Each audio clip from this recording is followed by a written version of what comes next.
Você teve uma experiência de vida e morte, não teve? Tive, bem forte. Isso você acha que contribuiu para você se entregar para outras sensações durante a vida, se entregar mais nas coisas? Com certeza, com certeza. E eu digo que foi isso que fez o clique, talvez, de realmente... eu não me considero aquela Priscila Dávila que eu falei lá no começo, né? Que era modelo, que não sei o quê. É uma pessoa totalmente diferente do que eu sou hoje, de personalidade, inclusive, assim, de princípios, de coisas que... Eu acho que a nossa vida sempre é uma evolução, né? Mas eu não consigo me visualizar mais naquela menina. Eu vejo fotos e vídeos, eu consigo enxergar aquela pessoa ali, mas não como eu. Você renasceu. Eu vejo como uma outra pessoa. Foi uma oportunidade que eu tive de poder recomeçar tudo do zero, assim. Mudar minhas prioridades, mudar minha forma de agir, de tudo. Até a forma de falar. Como que foi? Se você quiser contar. Não, eu falo, tudo bem. Não tem problema. Não. Você tá se sentindo bem? Só Então tô tá. incomodada com o meu nariz aqui. Tá certo. Porque a gente tá muito preocupada com ela aqui. Você tá se sentindo bem. Como é que foi essa experiência, cara? Foi uma experiência que até hoje não tem explicação, na verdade, né? Assim, uma explicação que eu possa dizer tipo, não saiu até hoje o laudo do que aconteceu comigo, porque ninguém descobriu qual bactéria, vírus que entrou no meu organismo para acontecer isso. Mas tudo começou, como eu falei, eu sempre tive muito problema de garganta, sempre tive muito problema de respiração, assim, de rinite e tudo mais. E aí na época, hoje em dia, assim, o máximo que eu fico é com a garganta um pouquinho incomodada, assim, por conta do ar, da poluição. Mas eu ficava com amidalite de não conseguir engolir saliva, assim, eu ficava muito mal. E depois que eu tive essa experiência de quase morte, eu nunca mais tive. Eu nunca mais tive amidalite. Minhas amígdalas, inclusive, atrofiaram. Quê? Eu não tenho mais amígdala, praticamente. Elas existem ali, 2 uva passa. E é muito estranho, muita coisa. É um pouco bizarro. É, bem bizarro. E eu tinha muita inflamação de garganta, eu vivia tomando remédio. E me automedicava já, porque eu já sabia sempre quando eu ia no médico era o mesmo laudo e era a mesma medicação. Amidalite. E aí teve um dia que eu comecei a ficar com muita dor, assim, na garganta. E aí eu tava morando sozinha em São Paulo, num apartamento que, na época, antes eu dividia esse apartamento com um ex-namorado meu, só que daí ele não gostou da vida em São Paulo, não se adaptou. E aí ele voltou pra Florianópolis e eu fiquei sozinha em São Paulo. E aí eu tava trabalhando, né? Porque eu sempre fui workaholic, assim. Eu tava trabalhando, tipo, saía de casa às 6 da manhã pra ir fazer foto no Brás, nas marcas lá de varejo e atacado. Jeans, tudo mais. Jeans, aí ia lá, fazia foto. Daí eu tinha que sair 6 da manhã porque eu morava longe. Eu morava do outro lado da cidade, perto da ABC. Aí eu saía pra pegar o ônibus, saía às 6 pra chegar lá às 7h30, 8 horas. E aí passava a manhã inteira fotografando, aí depois do almoço eu ia nas agências levar meu currículo, minhas coisas, tipo de modelo, foto, tentava ir atrás de job. Aí que não parava um minuto, não parava, né? Aí me encontrava com o pessoal da música pra poder fazer algum som, fazer um negócio assim. À noite eu trabalhava depois, até olha só que demais isso, eu adoro. Porque eu trabalhei muito tempo com performance, né? E eu trabalhava também com performance no Vila Mix, na balada Vila Mix que tinha. E aí teve uma época que não era mais performance, era pra levantar plaquinha quando o pessoal comprava a coisa mais tosca que existe, mas enfim. Tosca que existe, assim, que eu digo, é porque não é um ambiente que eu gosto, assim, Sim, sabe? Você se sentiu fora d'água ali. Mas daí os caras compram no camarote a champanhe mais cara, e aí as meninas vêm com a plaquinha, tipo, escrito o que quiser, assim, o nome do cara, ou o nome do amigo que tá de aniversário. Ou... Feliz aniversário, parabéns. Parabéns, né? sei Vamos lá. curtir. E aí eu ficava trabalhando sei lá, eu chegava lá meia-noite pra trabalhar e ficava até as 4 da manhã esperando a hora de ir embora pra poder, tipo, levantar as plaquinhas e ir embora. Ou seja, tinha dias que eu dormia 2 horas. Dormia ou 1 hora, ou virava e dormia tarde. Quantos anos você tinha? 21. Você não podia estar fazendo isso. Não, 21 não, minto. Peraí. 22. 22. Mas 22 anos. Ainda tá... 23. Ainda precisa dormir pra caramba, né? Não, eu era totalmente assim... Por isso que eu falo, meus hábitos, minhas prioridades mudaram totalmente. Mas é só nessa fase que aguenta. Porque depois não aguenta. Isso é verdade. Mas eu não aguentei, né? Por isso que eu fiquei doente. Não, então, jeito. mas eu digo assim, essas coisas de virar e tal. Eu lembro... Quando eu dava aula, eu virava muito porque eu ia pra balada de segunda a segunda e eu era professora, então eu virava e eu não bebo, então não chegava bêbada da aula. Eu só passava em casa, tomava um banho, um café e ia dar aula. E eu era muito jovem, eu lembro que as outras professoras falavam, mas como você aguenta? Eu falava, mas é normal. Eu virei, vim da aula, chego à tarde em casa e durmo. Hoje, eu falo, meu Deus, se as baladas dependessem de mim, iam falir todas, todas, todas. Porque eu não me vejo saindo da minha casa, assim, pra trabalhar, encontrar um amigo, tomar um café, beleza, Festa ótimo. de aniversário de amigo, beleza. É, ok, mas sair de casa, como eu já saí, de segunda a segunda, me arrumar pra ir pra nossa Pra noitada. senhora. Não, então, quando eu não tinha foto Mas no nem dia amarrada. seguinte, que eu tinha que acordar às 6, quando eu não tinha foto, eu esperava, eu ficava das 4 até às 6, esperando lá na balada, no camarim, pra poder abrir o trem, pra eu poder pegar trem pra voltar de metrô pra casa. É, então, começar Porque eu falava, 5h40 da manhã. eu não vou gastar com Uber se eu não vou trabalhar amanhã de manhã, eu vou esperar, eu vou de metrô, vou de trem, não tem problema, vamos lá. Eu também fazia E aí- isso quando eu voltava dos rolês, esperando... Eu dancei muito tempo também, eu dancei várias vezes no... Como é que é o nome daquela balada? GLBTQIA+, que é bem conhecida também, é Qual? perto da Lapa. Ah, Gambiarra? não, outra. Trash 80? Não, que ela é bem, tipo... The revisona- Week. The Week. Dancei muito na The Week Já também. fui. E eu ficava esperando também pra poder... Imagina, eu morava na época perto do ABC. Eu saía lá da Lapa, esperava acabar, tipo, todo o trabalho, as coisas, pra poder ter um ônibus pra eu poder pegar e metrô pra ir. Eu pegava, tipo, uns 3 ônibus pra ir pra casa e metrô. Era muita loucura. Nossa, que louco. E você dormia, tinha dias, 2 horas por dia. Tinha dias que eu dormia 2 horas, tinha dias que, tipo... Aí também, quando eu tirava o dia pra dormir, assim, era... O dia inteiro, me né? esqueçam, né? Não existo. Mas, então, isso tudo que eu conto, assim, eu me orgulho demais, porque eu sempre fui muito de querer ir atrás das coisas, sabe? E isso as pessoas, elas não veem, por isso que me frustra um pouco, às vezes, ver esses comentários das pessoas acharem que a gente ganha tudo de mão beijada. O seu corre lá atrás, ninguém viu. Ninguém viu, né? Entendeu? As pessoas só vê o close, o corre não vê.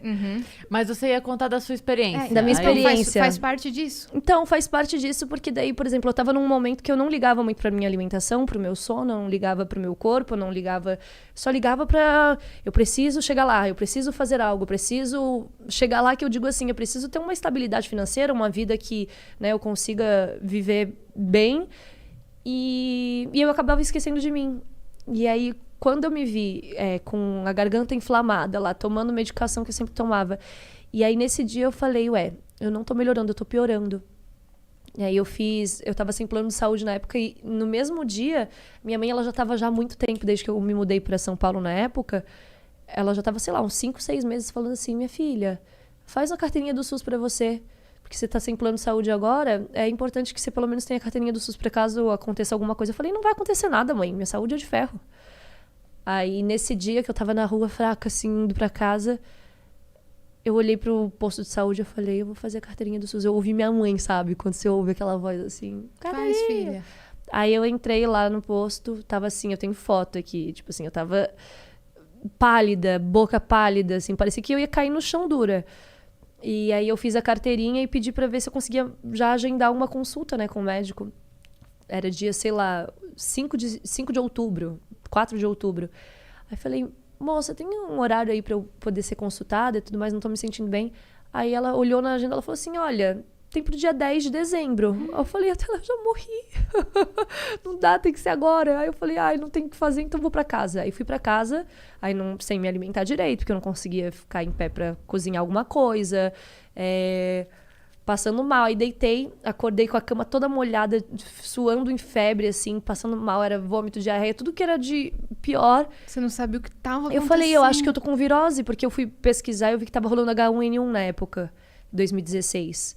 E aí eu falei assim, nossa, eu tô com H1N1, eu tô com virose, alguma coisa assim. E aí eu pedi, na época, um negócio pra comer lá, e eu comi e deitei de novo. Só que eu comecei a sentir muita dor no meu ombro, muita dor na minha costela e falta de ar. Aí eu falei, pronto, tem alguma coisa muito errada, porque eu nunca senti falta de ar na minha vida. Você sozinha? Sozinha. Aí peguei um táxi, 2 da manhã, de pijama mesmo, pijama que eu tava. Só botei um casacão, fui até o hospital mais próximo que tinha lá na minha casa, e que tava aberto. E aí cheguei lá com a carteirinha do SUS, graças a Deus, né? Graças a minha mãe também, que ficou pedindo. E aí pedi pra abrir a ficha lá, só que eu fiquei, tipo assim, das 2 da manhã até as 5:30 da manhã pra ser atendida.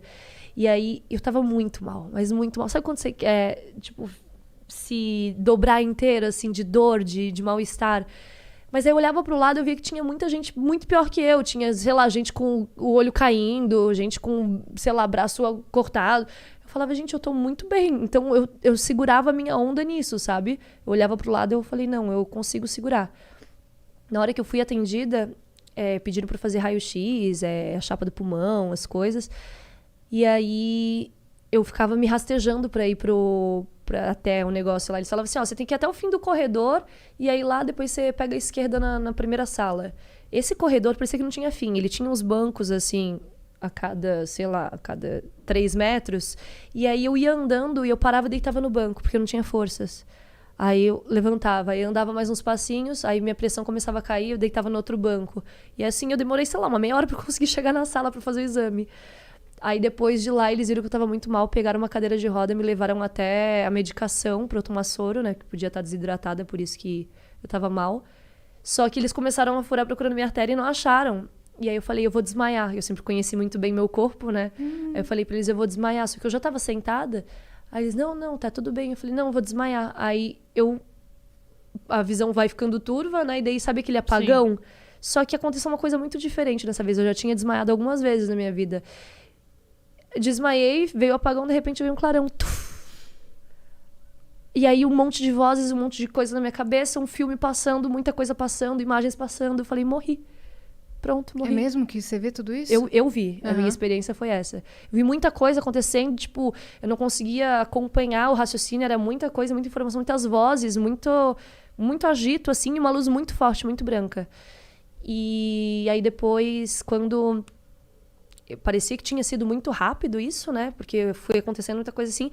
Aí, de repente, a minha vista começou a ficar mais escura, assim. Foi apagando aquele clarão. As vozes foram diminuindo, se afastando. E aí, de repente, eu comecei a ouvir outros barulhos, outras vozes, mas era um plano mais próximo, assim. Era uma coisa diferente. O que eu tava escutando antes era uma coisa muito longe, assim, mas muito, muito barulhenta. Aí foi reduzindo tudo. A imagem também foi ficando escura.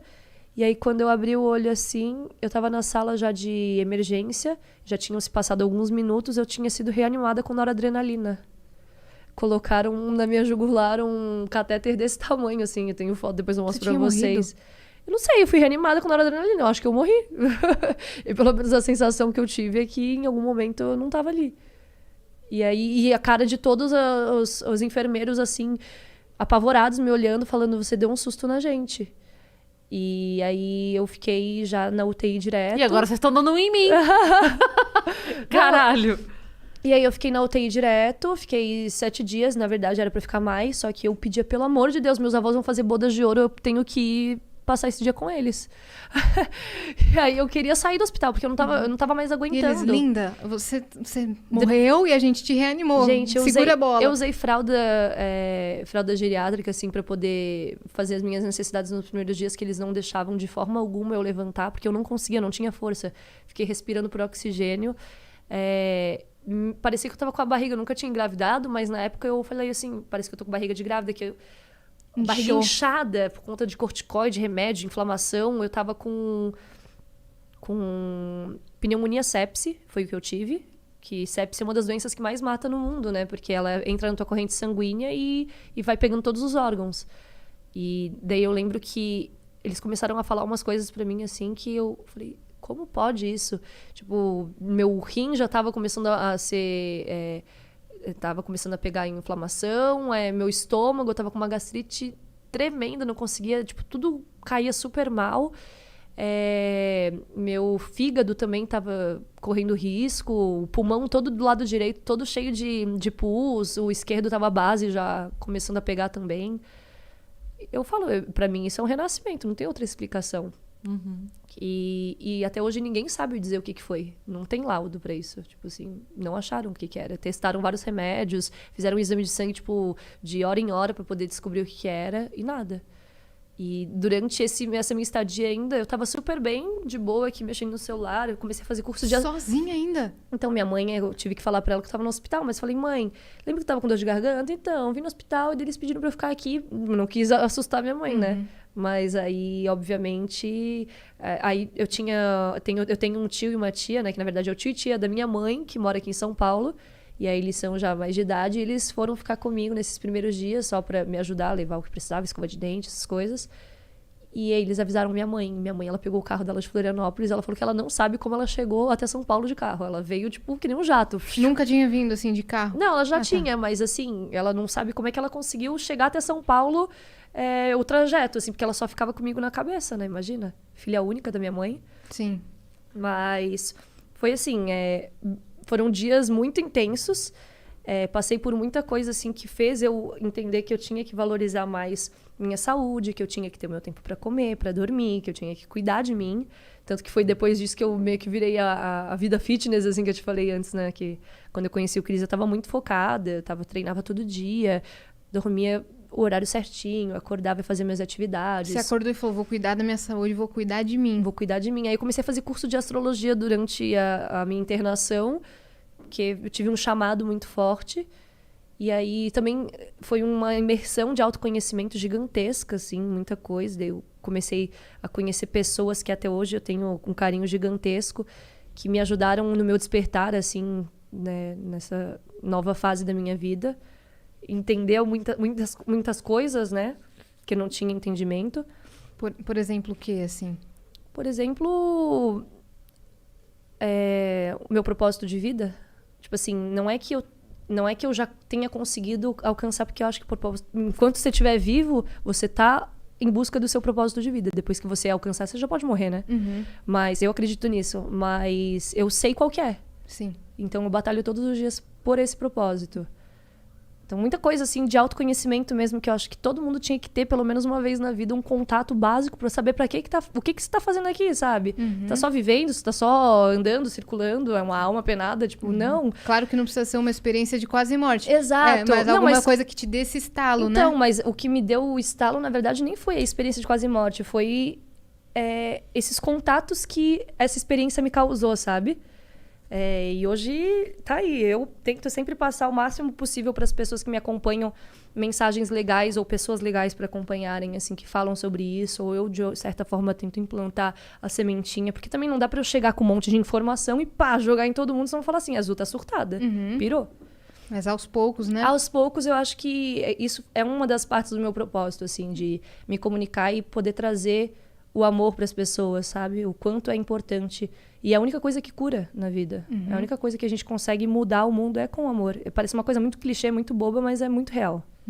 Muito real mesmo. E você acha que você passou a valorizar mais sua relação com a sua família, por exemplo, com seus amigos? 100%. Você tava num corre tão doido que você não conseguia mais dar conta, né? De ter uma vida social, de falar com a família. Você acha que mudou muito isso? Muito. Tanto que essa aproximação que eu tive da minha mãe também... eu e minha mãe, assim, a vida inteira a gente sempre teve uma relação boa, mas convivendo juntas era muito difícil, assim. A personalidade da minha mãe é bem diferente da minha. Minha mãe é extremamente organizada, eu sempre fui bagunceira. Então, a gente sempre vivia muito em conflito.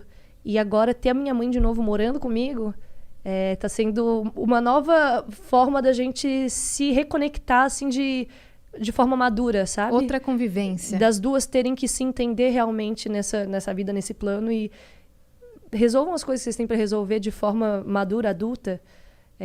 O Gael também veio de uma forma assim que, nossa, eu e o Cris, a gente olha para as nossas fotos antes do Gael nascer, tipo, eu digo que é AG e DG, né? Que é antes do Gael e depois do Gael, que são duas pessoas totalmente diferentes. Tanto de aspecto, fisionomia, o Cris ainda mais do que eu, quanto de responsabilidade, de maturidade. Nossos filhos, eles vêm para mudar a gente, né? Foi muito incrível, assim, essa evolução.